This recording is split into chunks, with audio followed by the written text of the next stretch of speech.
Hello friends, welcome to my channel daily current affairs. So ఈరోజు మనం 20 ఫిబ్రవరి 2025 యొక్క current affairs చూద్దాం. సో ఫస్ట్ మనకి పూసా కృషి మేళా అనేది వార్తల్లో ఉంది. ఫిబ్రవరి 22 రోజు ఇది జరగబోతుంది. దీన్ని ఎవరు ఇనాగరేట్ చేశారు అంటే శివరాజ్ సింగ్ చౌహాన్ గారు, మన అగ్రికల్చర్ మినిస్టర్. దీన్ని ఎవరెవరు కలిసి సంయుక్తంగా నిర్వహిస్తున్నారు అంటే ICAR, Indian council of agriculture research, ఇంకా IAR, Indian agriculture research institute అనమాట. దీని యొక్క థీమ్ కనుక చూసుకున్నట్టయితే ఉన్నతి కృషి వికసిత్ భారత్. థీమ్ ఉన్నతి కృషి వికసిత్ భారత్, పూసా కృషి మేళా యొక్క theme. Next Bharat Tex 2025. So మనకి ఫిబ్రవరి 14 నుంచి 17 వరకు జరుగుతుంది న్యూఢిల్లీలో. ఇదేంటి అంటే India's largest global textile event అనమాట. దీన్ని ఎవరు ఆర్గనైజ్ చేస్తున్నారు అంటే ట్రేడ్ ఫెడరేషన్ ఇంకా మినిస్ట్రీ ఆఫ్ టెక్స్టైల్స్ ఇద్దరు కలిసి సంయుక్తంగా దీన్ని నిర్వహిస్తున్నారు. మన TSGSDP 14.5% గ్రోత్ రేట్ అనేది నమోదు చేసింది అని రీసెంట్గా ఒకటి రిలీజ్ చేశారు, దాంట్లో చెప్పారనమాట. సో 23-24లో GSDP వాల్యూ కనుక చూసుకున్నట్టయితే 15,01,981 కోట్ల రూపాయలు. అంటే లాస్ట్ ఇయర్తో కంపేర్ చేస్తే 5.1% అనేది ఇంక్రీజ్ అనేది నమోదు చేసింది అనమాట TSGSDP. యూఏఈలో మనకి రిలయన్స్ కంపాకోలా అనేది ఒక డ్రింక్ బ్రాండ్ని వీళ్ళు రీసెంట్గా లాంచ్ చేశారు కదా. సో అది అనేది యూఏఈలో కూడా లాంచ్ చేశారు అనమాట. కంపాకోలా ఎవరిది అంటే రిలయన్స్ వాళ్ళది. ఢిల్లీ సీఎం. సో ఢిల్లీ సీఎంగా మనకి రేఖా గుప్తా గారు ఓట్ చేశారు కదా. సో ఫస్ట్ టైం ఎమ్మెల్యే అనమాట ఈమె. ఎక్కడి నుంచి ఓన్ అయింది అంటే షాలిమార్ బాగ్. ఫస్ట్ టైం ఎమ్మెల్యే అయినా కూడా సీఎంగా ఎన్నికైంది రేఖా గుప్తా షాలిమార్ బాగ్ నుంచి. IALA అంటే international organization of aids to marine navigation India. So దీనికి ఇండియా వైస్ ప్రెసిడెన్సీగా ఎలెక్ట్ అయింది అనమాట. So IALA international organization of aids to marine navigation India దీనికి వైస్ ప్రెసిడెన్సీగా ఎలెక్ట్ అయింది. సో ఇది IALA ఎప్పుడు ఎస్టాబ్లిష్ అయింది అంటే 1957లో ఇది ఎస్టాబ్లిష్ అయింది.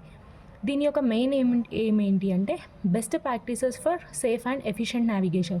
సో నావిగేషన్ కరెక్ట్గా ఉంది, అది సేఫ్గా ఉండేటట్టు చూసుకోవడం దీని యొక్క ముఖ్య బాధ్యత. So India is hosting. ఎప్పుడు ఇది హోస్ట్ చేస్తుంది, వైస్ ప్రెసిడెన్సీ బాధ్యతలు తీసుకుంది అని చెప్పినాం కదా. సో ఎప్పుడు హోస్ట్ చేస్తుంది అంటే డిసెంబర్ 2025లో ఇది మన ఇండియాలో జరగబోతుంది అనమాట, దీని యొక్క council meeting. Next G20 foreign ministers meeting అనమాట. ఇది ఎక్కడ జరిగింది? సౌత్ ఆఫ్రికాలో జరిగింది. మన నుంచి ఎక్స్టర్నల్ అఫైర్స్ మినిస్టర్ అయిన జయశంకర్ గారు అటెండ్ అయ్యారు. G20 foreign ministers meeting south ఆఫ్రికాలో జరిగింది. మన ఇండియా నుంచి జయశంకర్ గారు అటెండ్ అయ్యారు. ఇంకొకటి union minister Jitendra Singh inaugurates India's first open air art wall museum. ఒక మ్యూజియంని ఇనాగరేట్ చేశారు. అదేంటి అంటే open air art wall museum. ఎవరు? జితేంద్ర సింగ్ గారు. ఎక్కడ ఇనాగరేట్ చేశారు అంటే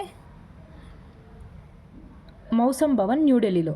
సో మౌసమ్ భవన్ న్యూఢిల్లీలో దీన్ని ఇనాగరేట్ చేశారు. ఎవరు? జితేంద్ర సింగ్ గారు.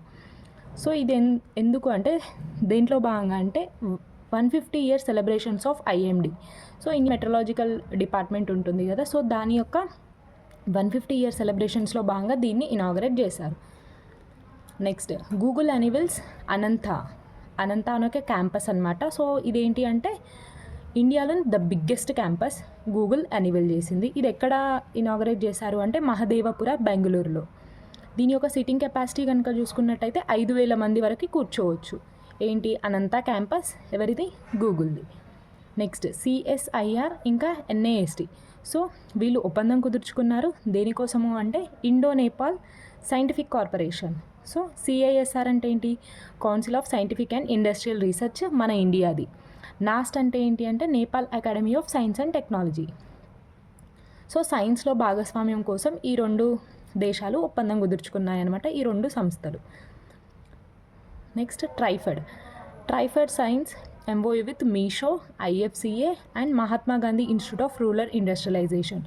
సో మనకి ట్రైఫెడ్ అంటే ఏంటి? ట్రైబల్ కోఆపరేటివ్ అనమాట. So tribal cooperative marketing department, development corporation of India. So TRIFED ఏం చేస్తుంది అంటే ట్రైబల్స్ యొక్క ఉత్పత్తులకి మార్కెటింగ్ కానీ వాళ్ళకి సపోర్ట్ చేస్తుంది. సో వాళ్ళ ప్రోడక్ట్స్కి మార్కెటింగ్ కల్పించడం కోసం ట్రైఫెడ్ ఎవరితో ఒప్పందం కుదుర్చుకుంది అంటే మీషో, IFCA ఇంకా Mahatma Gandhi institute of rural industrialisation. అసలు ఐఎఫ్సిఏ అంటే ఏంటి? Indian federation of culinary association అనమాట. So Indian federation of culinary association. Meesho అయితే మనకు తెలిసిన బ్రాండే, it's an online brand. World day of social justice ఎప్పుడు జరుపుకుంటాము అంటే February 20th రోజు మనకి యుఎన్ డిక్లేర్ చేసింది February 20th world day of social justice observe చేయాలి అని. అంటే ఇప్పుడు కాదు, చాలా రోజుల నుంచి ఇది మనం జరుపుకుంటున్నాం. మనకి ఇంకొకటి వరల్డ్ ఆంథ్రోపాలజీ డే అనమాట. సో దీనికి డేట్ అంటూ ఏమీ లేదు, కాకపోతే 3rd Thursday of February దీన్ని జరుపుకుంటాం. World anthropology day. February 20 ఏమో world day of social justice, దాంతోపాటు 3rd Thursday of February ఏం జరుపుకుంటాము అంటే వరల్డ్ ఆంథ్రోపాలజీ డే. మనకి యోగా అవార్డ్స్. సో మనకి 21st జూన్ని యోగా డేగా జరుపుకుంటాం కదా. సో 2014లో యుఎన్ డిక్లేర్ చేసింది international yoga day 21st June అని. సో ఆ రోజు ఇవ్వబోయే యోగా అవార్డ్స్కి నామినేషన్స్ అనేవి ఇన్వైట్ చేస్తున్నారు అనమాట. ఏ పేరు పైన అంటే PM యోగా అవార్డ్స్ 2025 పేరు మీదుగా నామినేషన్స్ అనేవి ఇన్వైట్ చేస్తున్నారు. సో ఈ యోగాస్ ఎవరి పరిధిలో ఇస్తారు అంటే మినిస్ట్రీ ఆఫ్ ఆయుష్ అనమాట. ఒకవేళ విన్నర్ అయితే మాత్రం 25 lakh rupees ప్రైజ్ మనీ అనేది దీనికి ఉంటుంది. యోగా అవార్డ్స్కి నామినేషన్స్. సో దీన్ని ఎప్పుడు ఇస్తారు ఈ awards? 21st June yoga day సందర్భంగా. నెక్స్ట్ సర్వశ్రేష్ఠ సురక్షా పురస్కార్. సో మనకి ఎవరికి వచ్చింది అంటే Sarvashreshtha Suraksha Puraskar goes to Goa's Manohar international airport. So మనకి ఎగ్జామ్లో రావచ్చు, గోవా మనోహర్ ఇంటర్నేషనల్ ఎయిర్పోర్ట్కి ఏ పురస్కారం వచ్చింది అంటే సర్వశ్రేష్ఠ సురక్షా పురస్కార్. సో మనకి న్యూటెల్లా ఇన్వెంటర్. సో మనకి న్యూటెల్లా ఇన్వెంటర్ అంటే ఒక బ్రాండ్, ఒక తినే వస్తువు అనమాట. So Nutella. సో దీని ఇన్వెంటర్ అయిన ఫ్రాన్సిస్కో రివెల్లా. సో ఈయన పాస్డ్ అవే అనమాట at the age of 97. Nutella inventor Francesco Rivella. Delhi Mohalla clinics. So ఇప్పుడు మనకి బీజేపీ గవర్నమెంట్ వచ్చింది ఢిల్లీలో. First Aam Aadmi party government ఉండే. సో గవర్నమెంట్ చేంజ్ అయింది కాబట్టి ముందున్న పథకాల పేర్లు కూడా మారుస్తారు. So first Delhi Mohalla clinics అనేవి ఉండేవి కదా. సో వాటిని ఇప్పుడు ఏ నేమ్గా మార్చారు అంటే ఆయుష్మాన్ ఆరోగ్య మందిర్స్గా మార్చారు. Delhi Mohalla clinics to be renamed as Ayushman Arogya Mandirs. PM Modi receives starship heat shield tile from Elon Musk. Elon Musk PM మోడీకి ఒక గిఫ్ట్ ఇచ్చారు. ఏంటి అది? స్టార్షిప్ హీట్ షీల్డ్ అనమాట.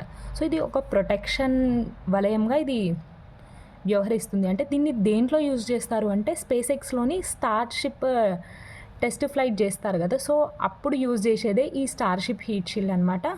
సో ఆ యొక్క టైల్ని మన PM మోడీకి ఎలన్ మస్క్ గారు ఇచ్చారు. సో మనకి రివర్స్ గిఫ్ట్ కూడా ఇవ్వాలి కదా. సో PM మోడీ గారు ఏమి ఇచ్చారు అంటే ఎలన్ మస్క్కి 3 గిఫ్ట్స్ ఇచ్చారు. అందులో ఏంటి అంటే మన 3 ఇండియన్ క్లాసిక్ బుక్స్ అనేవి ఇచ్చారు. ఒకటి పంచతంత్ర బుక్ ఉంటుంది, ఒకటి రవీంద్రనాథ్ ఠాగూర్ బుక్ ఉంటుంది, ఇంకొకటి ఐ థింక్ రేపు చెప్తాను. సో 3 బుక్స్ ఇచ్చారు.